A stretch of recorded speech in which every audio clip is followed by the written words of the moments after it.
আমরা সবাই মিলে আমাদের ভাই বোন শিশুদেরকে ওখানে মরার জন্য ছেড়ে দিয়েছি। এটাই সত্য কথা, এবং এর জন্য পুরা উম্মাকে জবাব দিতে হবে, পুরা উম্মাকেই জবাব দিতে হবে। সবচেয়ে বড় জবাব দিতে হবে আরবের নেতাদেরকে, আশপাশের যারা নেতা আছে এদেরকে, আরবের যে নেতারা আছে এদেরকে বিগত 70 বছর ধরে এরা যা যা করেছে এর উত্তর দিতে হবে, জবাব দিতেই হবে, কোনো উপায় নাই।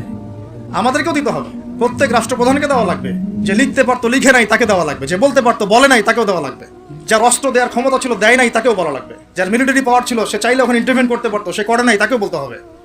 আর যারা ওদের সাথে আতাত করে বন্ধুত্ব করেছে এরা তো মুনাফিক, টাটকা মুনাফিক, পাক্কা মুনাফিক। এরাই তো তারা যারা কাফেরদের সাথে জাহান্নামের তলদেশে থাকবে। মুসলিমদেরকে বাদ দিয়ে মুনাফিক ইহুদি খ্রিস্টানদের সাথে বন্ধুত্ব করেছে। যে ইহুদি খ্রিস্টানরা আমাদের ভাই বোনদেরকে মেরে ঝাঁঝরা করে ফেলাচ্ছে, আমি ওর সাথে বন্ধুত্ব করতে পারি? কি বলে আপনাদের ইমান?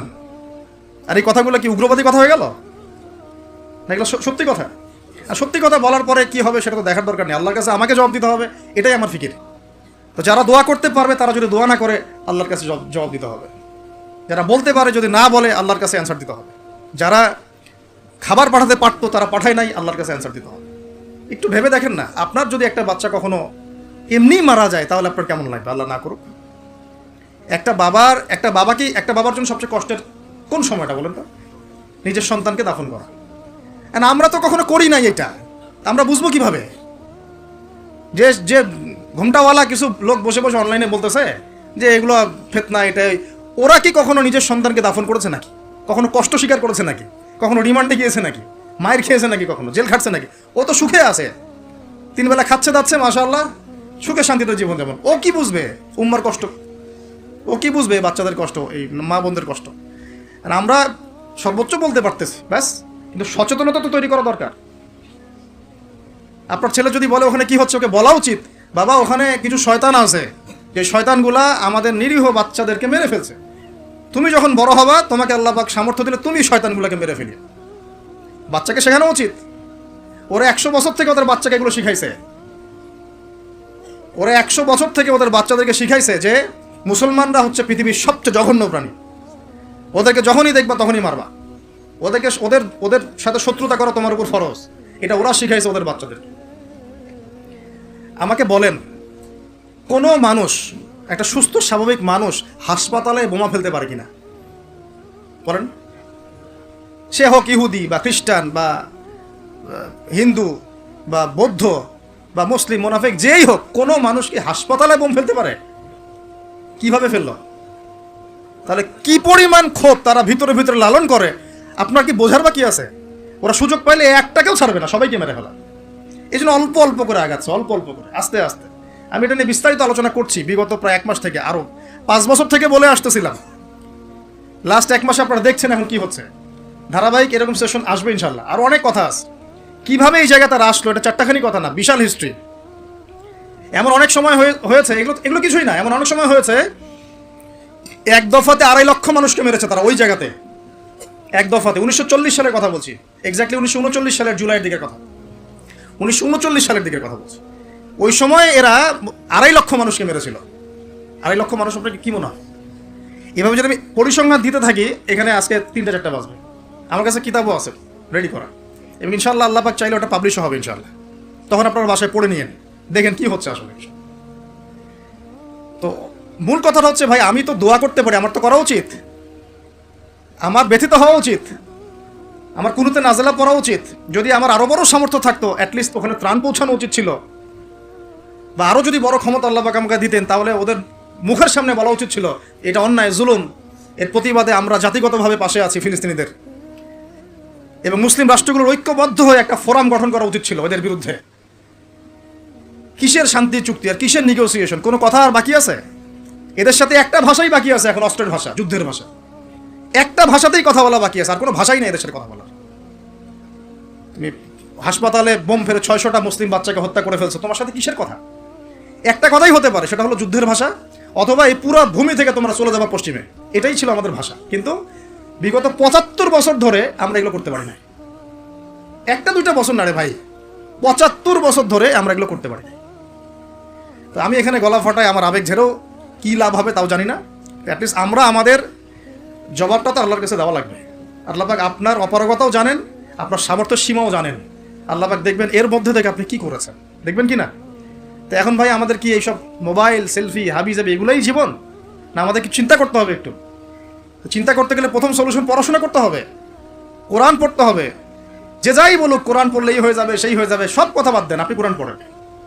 যে যাই বলুক না কেন, আপনি কোরআন পড়তেই হবে, আপনাকে এর অনুবাদ আপনাকে পড়তেই হবে, তাফসির আপনাকে ঘাটতেই হবে, পাশাপাশি নবীর হাদিসগুলো আপনাকে পড়তে হবে। অবশ্যই কোনো না কোনো আলেমের সোহবতে থাকতে হবে। উদ্বাস্তুর মতো জীবনযাপন করবেন না এই 10-20 জন সার্কেল নিয়ে। ওলামায়ে কেরামদের মধ্যে যারা হক্কানি ওলামায়ে কেরাম, তাদের কাছে এসে পরামর্শ করে চলাফেরা করবেন, যাতে আপনি বিভ্রান্তির শিকার না হন, পরামর্শ করতে পারেন। বাংলাদেশে কি আলেম ওলামার অভাব আছে? যত তাদের মধ্যে বিভক্তি থাক, যতই তারা একে অপরের সাথে কলুশনে থাক না কেন, যত দল থাক, তারপরেও আপনি ওলামায়ে কেরামের সাথেই থাকবেন। এবং হকপন্থী চিনে নেবেন। হকপন্থী আর মুনাফেক চেনার সবচেয়ে উপযুক্ত সময় কোনটা সেটা বলে দিই। হকপন্থী ওলামায়ে কেরাম আর মুনাফেক যারা মুসলিম উম্মার ভিতরে কাজ করছে আমাদের মতো লেবাস পোশাকে, এটা চেনার, ফাইন্ড আউট করার সবচেয়ে শ্রেষ্ঠ সময় হচ্ছে উম্মার এই সংকটপূর্ণ সময়গুলা। উম্মার উপর যখন কোনো বিপদ আপদ, বালা মুসিবত, সংকট আসবে, আপনি এমনি বুঝতে পারবেন কারা মুনাফেক কারা হকের উপর আছে, যদি আপনার বিবেক থেকে থাকে, আপনার বুঝ থেকে থাকে। এরপরেও যদি না চিনতে পারেন, আপনি দাজ্জাল, অন্ধ, আপনি দাজ্জালের মতো একচোখ অন্ধ। এই মাজলুমদের বিপক্ষেও বহু আলেম কথা বলে নাই, বাংলাদেশে বলে নাই। তা আপনাকে আমি আর কিভাবে চিনাবো, কিভাবে চোখে আঙ্গুল দিয়ে চিনাবো যে আসলে কারা হকপন্থী কারা বাতিলপন্থী? এইটুকু তো আপনার দায়িত্ব চেনার। কিভাবে এভাবে তাদের সাথে আপনি নিজের জীবনটা নষ্ট করে ফেলতেছেন? সুবহানাল্লাহ। আল্লাহ পাক আপনাদেরকে হেফাজত করুন, সঠিক পথে রাখুন, ওলামায়ে কেরামের সোহবতে থাকবেন, হকপন্থী ওলামায়ে কেরাম। আর ভাই, প্রতিদিন যে সুন্নাহগুলো আছে এগুলো আমল করেন, নিজের উপর একটা সংশোধন নিয়ে আসেন। আল্লাহ পাক ততক্ষণ পর্যন্ত আমাদেরকে বিজয় দিবেন না যতক্ষণ না আমরা পরিপূর্ণ ইসলামে প্রবেশ করতেছি। আর পরিপূর্ণ ইসলাম মানে কি শুধু জুমার নামাজ পড়া, শুধু ঈদের নামাজ পড়া? আমাকে বলেন, আপনারা তো জানেন সব কিছু। পরিপূর্ণ ইসলাম মানে কি? 5 ওয়াক্ত নামাজ তো আপনাকে পড়তে হবে। আল্লাহ যদি তৌফিক দেন, সামর্থ্য দেন, তাহাজ্জুদও পড়তে হবে, চেষ্টা করতে হবে, নফল আমল বাড়াই দিতে হবে, জিকির আজগার, তেলাওয়াত, তাসবিহ, তাহলিল বাড়াই দিতে হবে, আল্লাহর কাছে কান্নাকাটি বাড়াইতে হবে, ফিতনা থেকে দূরে আসার চেষ্টা করতে হবে, এই জগতের মোহ ছাড়তে হবে। যতটুকুতে আমার জীবন চলে যায় বাস এতটুকুতেই। আমি এইভাবেও বলতেছি আপনাদেরকে এখন সরাসরি, নিজেদের আপনজনদের মধ্যে, পরিবারের মধ্যে, বংশের মধ্যে কেউ যদি আপনাকে দিনের পথে চলতে বাধা প্রদান করে, ফিতনা সৃষ্টি করে, আপনি তার থেকেও নিজেকে সরায় রাখবেন। কারণ দিন আপনার, জীবন আপনার, মানে দিন আমার, জীবন আমার, ইহকাল আমার, পরকাল আমার, জবাব আমার।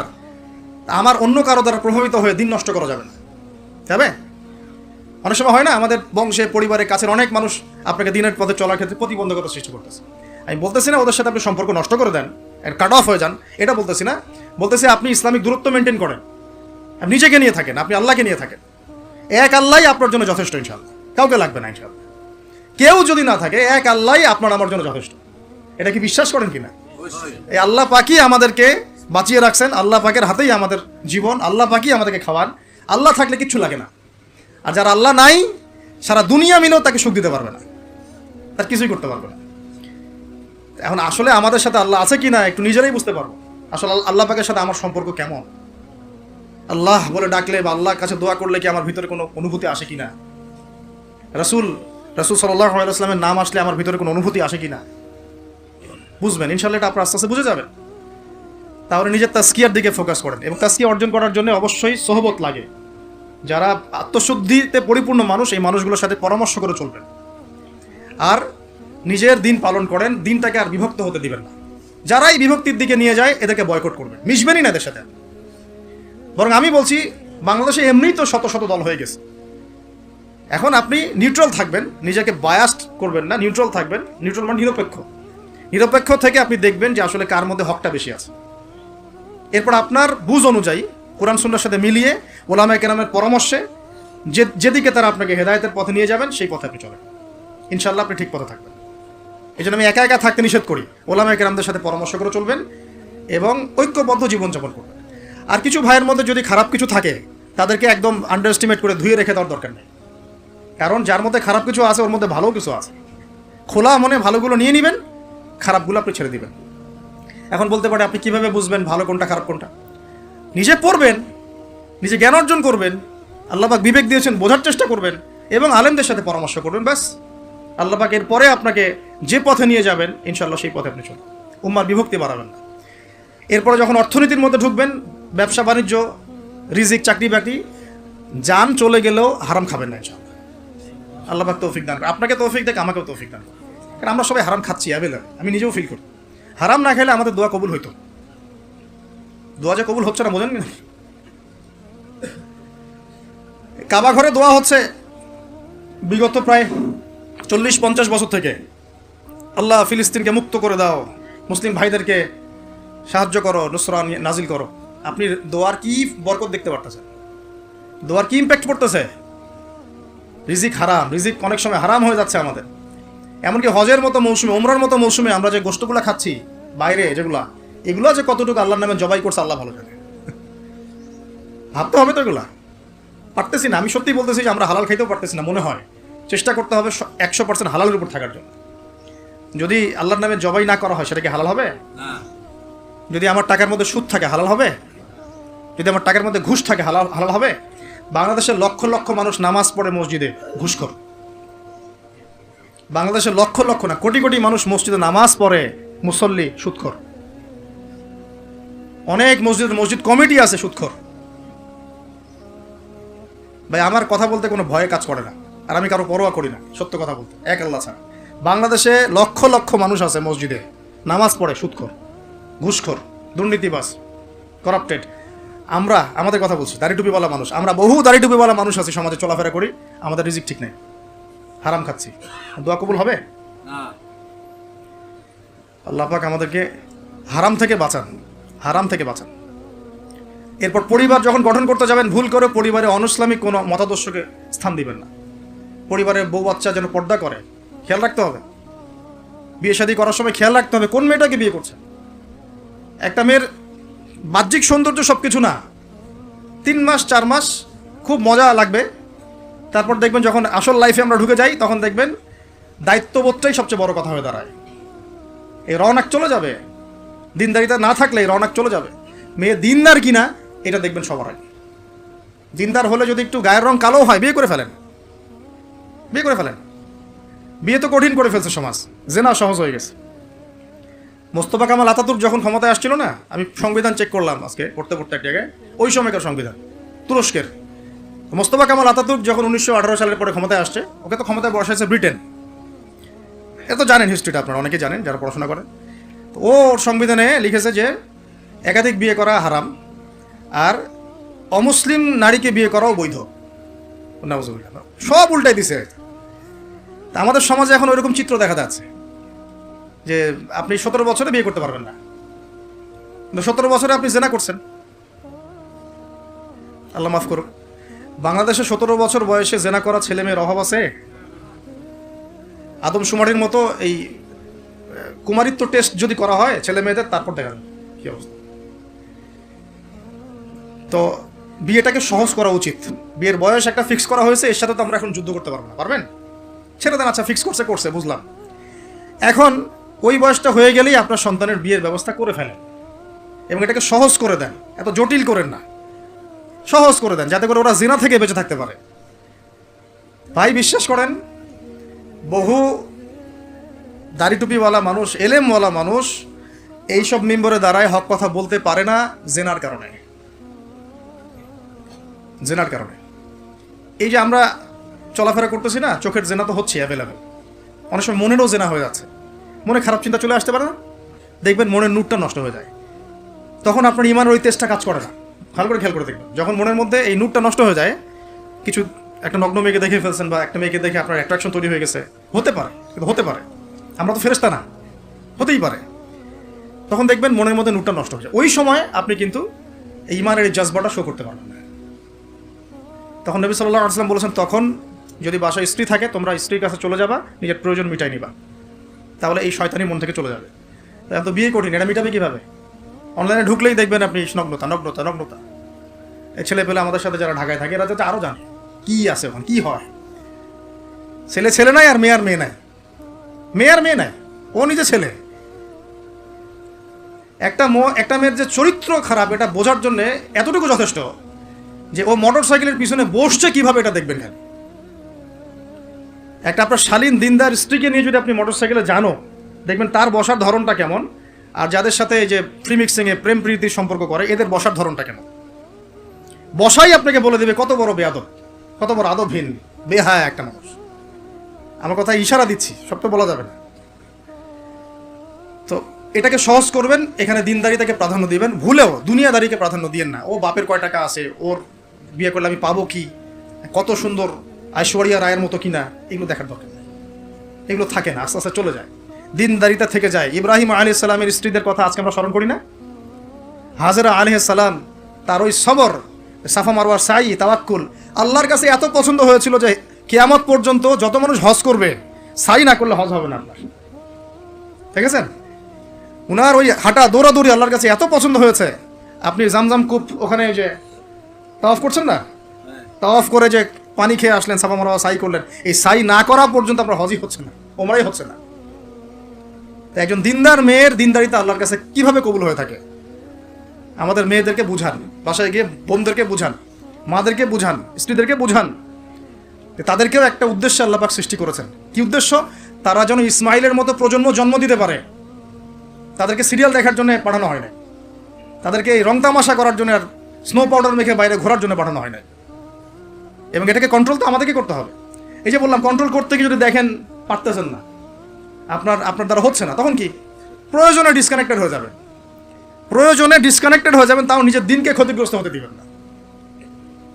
কিছু করার নাই তো, চেষ্টার উপর চেষ্টা করে যাচ্ছেন আপনি 10 বছর, 15 বছর, 5 বছর, 7 বছর, কোনো রেজাল্ট পাচ্ছেন না। আপনি কি করবেন? দিন ছেড়ে দেবেন? আপনিও তাদের মতো হয়ে যাবেন? আপনাকে আপনার স্বতন্ত্র জায়গায় থাকতে হবে। আল্লাহ পাক তৌফিক দান করুন। আর ইসলাম সংশোধনের মধ্যে সমাধান আসলে আলহামদুলিল্লাহ। এরপরে বাচ্চা কাচ্চা যেগুলো হবে, এগুলো পয়েন্ট মনে রাখবেন, পড়াশোনা থেকে নেই পর্যন্ত বাচ্চা কাচ্চা যেগুলো হবে, এক একটা বাচ্চাকে আগামী দিনের যোদ্ধা হিসেবে গড়ে তুলবে। কি যুদ্ধ করবে তারা? আগে আদর্শিক যুদ্ধ করবে। আদর্শিক যুদ্ধ করবে যে আমরা ওইসব আদর্শে চলি না, আমাদের নিজস্ব আদর্শ আছে, এটা ইসলাম। আমাদের কিতাব আছে কোরআন, আমাদের সুন্নাহ আছে মুহাম্মদ সাল্লাল্লাহু আলাইহি ওয়াসাল্লামের সুন্নাহ। এরা বৈষয়িক শিক্ষাও শিক্ষিত হবে, ইসলামিক শিক্ষাও শিক্ষিত হবে ইনশাআল্লাহ।